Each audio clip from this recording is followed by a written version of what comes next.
हाँ तो दोस्तों, आज का पॉलिटी में आपका जो नेक्स्ट टॉपिक है वो है नागरिकता, सिटीजनशिप। सिटीजनशिप के बारे में आज आपसे बात करेंगे। कल आपने भाग 1 पढ़ा था संघ राज्य क्षेत्रों के विषय में। आज बात करते हैं भाग 2,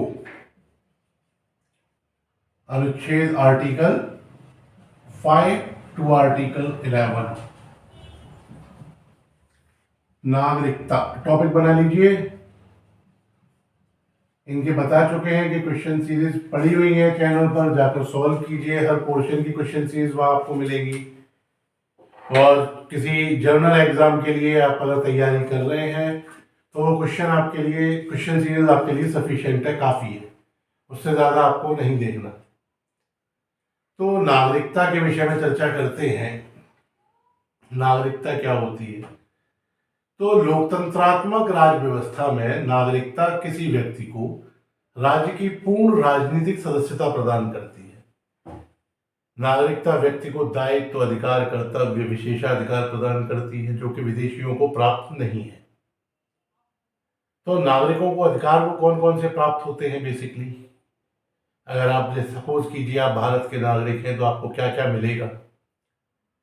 तो सबसे पहले संविधान में ये 4 अनुच्छेद हैं जिनमें मूलाधिकार दिए गए हैं, और भी अनुच्छेद हैं मूलाधिकारों से संबंधित। और मूलाधिकारों की जब चर्चा करेंगे तो डिटेल में इन्हें पढ़ना भी है हमें। अभी के लिए आप जो ध्यान आपको रखने हैं ये 4 article, article 15, 16, 19 and 29। In 4 articles के तहत जो मूलाधिकार दिए गए हैं वह भारतीय नागरिकों को तो प्राप्त है, किंतु भारत आने वाले विदेशी नागरिकों को नहीं। ठीक है, केवल भारतीय नागरिक ही कुछ पद धारण कर सकते हैं, जैसे राष्ट्रपति, उपराष्ट्रपति, हाई कोर्ट और सुप्रीम कोर्ट के न्यायाधीश, महान्यायवादी जिसे अटॉर्नी जनरल भी कहते हैं, राज्यपाल, महाधिवक्ता, एडवोकेट जनरल। केवल नागरिक ही लोकसभा एवं राज्य विधानसभाओं के लिए मतदान करने का अधिकार रखते हैं। तो ये कुछ विशेष चीजें हैं जो कि सिर्फ नागरिकों को प्राप्त होती हैं। तो अब चर्चा करते हैं कि भारतीय नागरिकता हेतु प्रावधान। सबसे पहले बात करेंगे आर्टिकल 5 के बारे में। आर्टिकल 5, इस आर्टिकल में बताया गया है कि संविधान के प्रारंभ पर नागरिकता की स्थितियां इस आर्टिकल में वर्णित की गई है। ठीक है, तो हमारा संविधान लागू कब हुआ था? हमारा संविधान लागू हुआ था 26 जनवरी 1950 को। और 26 जनवरी 1950 को इस संविधान के लागू होते ही निम्नलिखित लोग स्वतः से भारत के नागरिक बन गए। कौन कौन? वह व्यक्ति जो भारत के राज्य क्षेत्र में रहते थे या उनका भारत के राज्य क्षेत्र में जन्म हुआ, आदिवासी, या कहना चाहिए कहीं बाहर रहने वाले एनआरआईज वगैरह, जिसके माता या पिता में से कोई भी भारत के राज्य क्षेत्र में जन्मा था। ऐसे व्यक्ति जो भारत के संविधान के ठीक पहले कम से कम 5 वर्षों तक भारत में मामूली तौर पर निवास कर रहा था, आता जाता रहता था, ऐसे व्यक्ति क्या हुए? यह स्वतः भारत के नागरिक बन गए। इसके बाद बात आती है कि पाकिस्तान से भारत को प्रव्रजन करने वाले जो लोग पाकिस्तान से भारत में आए थे, उनके लिए नागरिकता का क्या प्रावधान था? तो इसके विषय में महत्वपूर्ण है आर्टिकल 6। कौन सा? आर्टिकल 6। ये छोटे छोटे टॉपिक्स हैं लेकिन महत्वपूर्ण है, इनकी संपूर्ण जानकारी आपको होना। जहां महत्वपूर्ण नहीं रहेगा वो खुद आपको नहीं देंगे। आप पर पहले ही वर्क प्रेशर इतना ज्यादा है, टीवी देखनी है, मोबाइल चलाना है, गर्लफ्रेंड से मिलने जाना है, किस किस फील्ड को आप मैनेज करेंगे? घर वालों की भी कुछ अभिलाषाएं हैं जो पूरी करनी है। तो कितना वर्क प्रेशर है आपके ऊपर हम समझ सकते हैं। सभी समाज को आपसे अपेक्षा है। घर से निकलते हैं तो लोग पूछते हैं, बेटा इस बार तुम एग्जाम दिया था, तुम्हारा नहीं हुआ क्या? उसके बाद का फिर डिप्रेशन एक आता है। इन सबसे बचने का बेस्ट वे आउट है कि सीरियसली पढ़ाई कर लो। ठीक है, कभी कभी मानते हैं किस्मत साथ नहीं देती, ऐसा नहीं है कि जो टॉप लेवल ऑफिसर्स हैं या जिनका किसी एग्जाम में सिलेक्शन हुआ है वो ज़्यादा इंटेलिजेंट है अपेक्षा उनकी जिनका सिलेक्शन नहीं हुआ है। लेकिन अपने यहाँ व्यवस्था यही है। उसमें कोई चेंज हम भी नहीं कर सकते। तो आर्टिकल 6 के अनुसार पाकिस्तान से भारत आने वाला व्यक्ति भारतीय नागरिक कहलाएगा कब? यदि वह 19 जुलाई 1948, कौन सी डेट है? डेट है 19 जुलाई 1948, 1948। इस डेट से पहले भारत आया और तब से भारत के राज्य क्षेत्र में मामूली तौर पर निवास कर रहा है, तो ऐसा व्यक्ति क्या है? भारतीय नागरिक कहलाएगा। यदि वह व्यक्ति जो 19 जुलाई 1948 को या उसके बाद भारत आया और 6 माह से अधिक समय से भारत में निवास कर रहा है और किसी सक्षम अधिकारी द्वारा उसे भारत का नागरिक पंजीकृत कर दिया है, इस डेट के बाद आया, 6 माह से रह रहा है और किसी अधिकारी ने उसका रजिस्ट्री कर ली है, उसे रजिस्टर्ड कर लिया है as a citizen of India, तो वह भी कहलाएगा। यदि वह व्यक्ति या उसके माता पिता में से कोई भारत शासन अधिनियम 1935 में परिभाषित भारत में जन्मा हो, जो भारत की परिभाषा इस अधिनियम में दी गई है, उस भारत में यदि किसी व्यक्ति का या उसके माता पिता का जन्म हुआ है तो वह भी भारत का नागरिक बन जाएगा। क्लियर? अब बात करते हैं आर्टिकल 7 की। आर्टिकल 7, इसमें क्या है? इसमें एक याद रखना है कि यदि कोई व्यक्ति 1 मार्च 1947 के पश्चात भारत से पाकिस्तान के लिए चला गया है तो उसे भारत का नागरिक नहीं समझा जाएगा। 1 मार्च 1947 के बाद यदि कोई व्यक्ति भारत से पाकिस्तान चला गया है तो उसे भारत का नागरिक नहीं समझा जाएगा। यहां तक क्लियर? चलिए अब आगे महत्वपूर्ण एक और चीज, दोहरी नागरिकता। दोहरी नागरिकता संबंधित आर्टिकल जो आपको याद रखना है वो है आर्टिकल 9। इन आर्टिकल्स को ऐसे याद रख पाए तो बढ़िया, वरना ये तो कम से कम कर ही लेना कि नागरिकता संबंधी प्रावधान किन आर्टिकल्स के मध्य दिया हुआ है। भगवान इतना हम पे रहम करना, ठीक है। दोहरी नागरिकता, तो इसमें क्या कहा गया है? इसमें कहा गया है कि अनुच्छेद 5, 6 एवं 8 के अधीन आने वाला व्यक्ति भारत का नागरिक नहीं रहेगा यदि वह किसी विदेशी राज्य की नागरिकता स्वेच्छा से अर्जित कर लेता है। आप गए अमेरिका घूमने, आपने कहा ना यहीं पे बढ़िया है, सब सेट दिख रहा है, यही शादी वादी करके यहीं रहेंगे और अमेरिका की नागरिकता हम ले लेते हैं। तो ऐसी स्थिति में जो आगे चेंजेस है वो बताएंगे, अभी पहले इस डेट के हिसाब से समझिए ना। तो अनुच्छेद 5, 6 एवं 8 के अधीन आने वाला व्यक्ति भारत का नागरिक नहीं रहेगा यदि वह किसी विदेशी राज्य की नागरिकता स्वेच्छा से अर्जित कर लेता है। क्लियर? Very good. अब बात करते हैं नागरिकता अधिनियम की। किसकी? नागरिकता अधिनियम कब लागू हुआ? 1955 में। नागरिकता अधिनियम 1955, ये महत्वपूर्ण अधिनियम है। इसमें क्या कहा गया है? इसमें बताया गया है आर्टिकल 11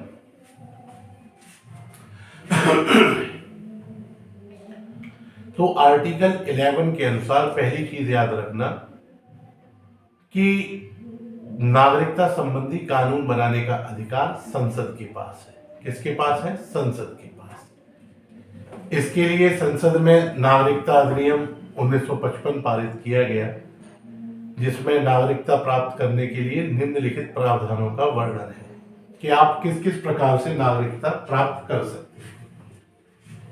तो जो पहला है वो है जन्म से नागरिकता, सिटीजनशिप बाय बर्थ, जन्म से नागरिकता। जन्म से नागरिकता, वह व्यक्ति जिसका जन्म भारत में 26 जनवरी 1950 को या उसके बाद हुआ है, वह जन्म से भारत का नागरिक होगा। क्या होगा? वह जन्म से भारत का नागरिक होगा। लेकिन इसके कुछ अपवाद हैं। अब सपोज कीजिए अमेरिकन एम्बेसी में यहाँ कोई व्यक्ति अमेरिका का काम कर रहा है और उसके बच्चे भारत में पैदा होते हैं, तो क्या वह भारत के नागरिक होंगे? नहीं। तो विदेशी राजनयिकों के भारत में उत्पन्न बच्चे या शत्रुओं के अधीन भारत के किसी भाग में उत्पन्न बच्चे, भारत का कोई क्षेत्र शत्रुओं के अधीन है, वहां बच्चों का जन्म हुआ, तो वह भी भारत के नागरिक नहीं होंगे। क्लियर? दूसरा है इसमें महत्वपूर्ण वंशानुगत। वंशानुगत, इसमें क्या है? वंशानुगत में 26 जनवरी 1950 या उसके बाद भारत के बाहर जन्म लेने वाला बच्चा वंशानुक्रम से भारत का नागरिक होगा यदि उसके माता या पिता में से कोई उसके जन्म के समय भारत का नागरिक था। किसी भारतीय मूल की महिला ने विदेशों से शादी कर ली, उसकी माता भारतीय नागरिक है, तो वो बच्चा भी भारतीय नागरिक होगा। नेक्स्ट, रजिस्ट्रीकरण द्वारा।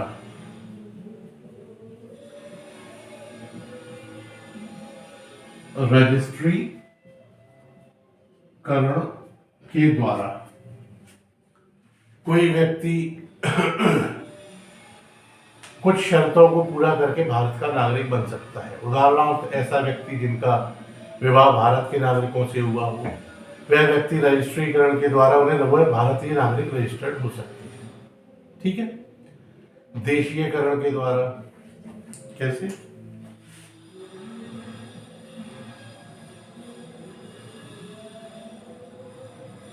देशीयकरण के द्वारा जब किसी विदेशी का देशीकरण के लिए आवेदन भारत सरकार द्वारा मंजूर कर लिया जाए तो वह भारत का नागरिक बन जाता है। कोई आया विदेश से, उन्होंने कहा नहीं हमें साहब आपका देश पसंद है, हमें यहाँ देश के आदमी बना दो, उन्होंने कहा ठीक, एक्सेप्टेड, तो वह व्यक्ति भारत का नागरिक बन सकता है।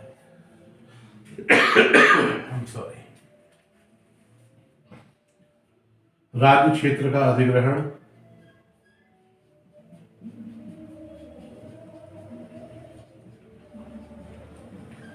कोई किसी अन्य देश का कोई हिस्सा भारत प्राप्त कर लेता है तो उसमें रहने वाले जो लोग हैं वह स्वतः क्या होगा?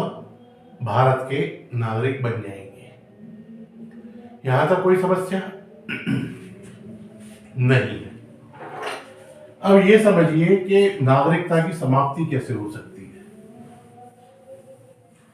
नागरिकता की समाप्ति किस प्रकार से हो सकती है? तो नागरिकता बेसिकली 3 तरह से समाप्त हो सकती है, जिसमें पहला है परित्याग। यदि कोई भी वयस्क नागरिक स्वैच्छिक रूप से नागरिकता का परित्याग कर देता है तो ऐसी स्थिति में उसकी नागरिकता समाप्त हो जाएगी। वो कहता है कि नहीं साहब, ब्रिटिश कार्ड, ब्रिटिश सिटीजनशिप लेनी है, ग्रीन कार्ड लेना है अमेरिका का, सॉरी ग्रीन कार्ड तो नहीं आता, हमें ब्रिटिश सिटीजनशिप ले रहे हैं, हम इंडिया की नागरिकता में हमें इंटरेस्ट नहीं है, तो वो छोड़ सकता है। या जब कोई भारतीय नागरिक स्वेच्छा से अन्य देश की नागरिकता प्राप्त कर ले तो ऑटोमेटिकली भारतीय नागरिकता समाप्त। या यदि किसी व्यक्ति ने कपट द्वारा भारत की नागरिकता अर्जित की है या वो राष्ट्र विरोधी कार्य किया है कोई उसने, तब उसे नागरिकता से वंचित किया जा सकता है। अब बात करते हैं कि हमारे देश में एकल नागरिकता का प्रावधान है। किस प्रकार की? एकल नागरिकता, सिंगल सिटीजनशिप। ये क्या होती है? देखिए, एकल नागरिकता का आशय है कि पूरे भारत के लिए केवल एक नागरिकता है, राज्यों की अपनी अलग नागरिकता नहीं है। भारत के में किसी एक राज्य में निवास करने वाले व्यक्ति को वही अधिकार प्राप्त है जो किसी अन्य राज्य में निवास करने वाले भारतीय को प्राप्त है। अमेरिका और स्विट्जरलैंड में क्या है? दोहरी नागरिकता, अर्थात वहां क्या है? देश की भी नागरिकता है और राज्यों की भी नागरिकता है। लेकिन हमारे देश में क्या है? आप citizen of UP, citizen of MP, citizen of Orissa, Bihar, Bengal ये नहीं हो सकते, आप केवल होंगे सिटीजन ऑफ इंडिया। क्लियर? चलिए, अब 2019 का एक संशोधन विधेयक है नागरिकता के विषय में, इसे भी देख लेते हैं क्या है इसके अंदर। हेडिंग बनाइए, नागरिकता संशोधन विधेयक 2019।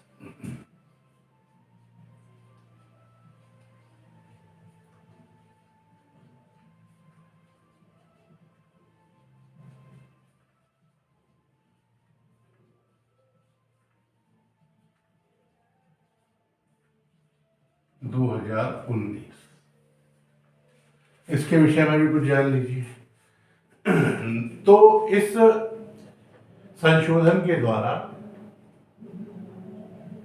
नागरिकता अधिनियम में कुछ परिवर्तन किए गए, जिसे 11 दिसंबर 2019 को पारित किया गया और 12 दिसंबर को राष्ट्रपति ने इस पर स्वीकृति दे दी। संशोधित अधिनियम में अब क्या किया है कि अफगानिस्तान, बांग्लादेश और पाकिस्तान, याद रखिएगा भगवान, तीनों देश के नाम लिख लीजिए। पाकिस्तान, अफगानिस्तान और बांग्लादेश के 6 धार्मिक समुदाय, हिंदू, सिख, बौद्ध, जैन, पारसी, ईसाई। कौन कौन से? हिंदू, सिख, बौद्ध, जैन, पारसी और ईसाई अवैध विदेशी प्रवासियों को भारतीय नागरिकता के योग्य बनाता है। इस 6 धर्म से लोग जो इन देशों से आए हुए हैं उनको भारतीय नागरिकता मिलेगी। ठीक है, यह उन लोगों पर लागू होगा जो अपने अपने देशों में धर्म के आधार पर प्रताड़ना के कारण या ऐसी प्रताड़ना के भय से भारत में शरण लिए हुए हैं और 31 दिसंबर 2014 से पहले भारत में आए हैं। तब से, ठीक है, तो ये आपको विशेष रूप से याद रखना है, महत्वपूर्ण है। देशों के नाम भी महत्वपूर्ण है और धर्म, कौन कौन से धर्मों से संबंधित लोग हैं वो भी आपको याद रखना है। 31 दिसंबर 2014 से पहले जो भारत आ गए हैं उनके विषय में यह है। नागरिकता प्राप्त करने के बाद ऐसे प्रवासी भारत में अपने प्रवेश की तिथि से भारतीय नागरिक माने जाएंगे और उनके गैर कानूनी प्रवास या नागरिकता संबंधी सभी कानूनी कार्रवाइयां बंद कर दी जाएंगी। अधिनियम की 3री अनुसूची को संशोधित कर तीनों देशों के वर्णित समुदाय के आवेदकों को सहजीकरण द्वारा नागरिकता के योग्य माना गया है यदि वे भारत में 5 वर्ष तक अपना निवास साबित कर सके। ठीक है, यदि वे भारत में 5 वर्ष तक अपना निवास साबित कर सके। इसके पहले ये अनिवार्यता थी 11 वर्ष की। ठीक है, अगर ये 5 वर्ष से भारत में अपना निवास उन्होंने साबित कर दिया तो यह भारत के नागरिक बन जाएंगे। क्लियर? तो जो भारतीय नागरिकता में विशेष है वो आपको यहीं तक पढ़ना है। ओसीआई कार्ड वगैरह का कुछ मैटर अगर आएगा बीच में अभी आने वाले टॉपिक्स में तो वो आपसे डिस्कस कर देंगे, 2 मिनट का इशू होगा। ठीक है, आज के लिए आपका लेक्चर हम यहीं पर रोक रहे हैं। आप सभी का हमसे जुड़ने के लिए बहुत बहुत धन्यवाद। टेस्ट सीरीज सॉल्व कीजिए, वीडियोस दोबारा बार बार देखिए, सब्सक्राइब कीजिए, कुछ जानना चाहते हैं तो बताइए। Thank you.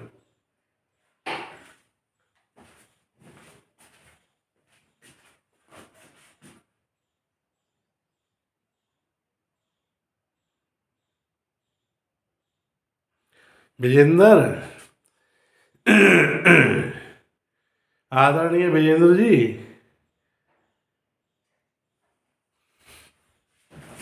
गांड मान लो हमारी। क्या हो गया? क्या हो गया? फुल हो गया? क्या बोल रहे हैं? लो स्टोरी दिखा रहा है। अब ये देखो ये वीडियो कहाँ तक रिकॉर्ड हुआ है। कुछ की समझ में कैसे आया तुमको?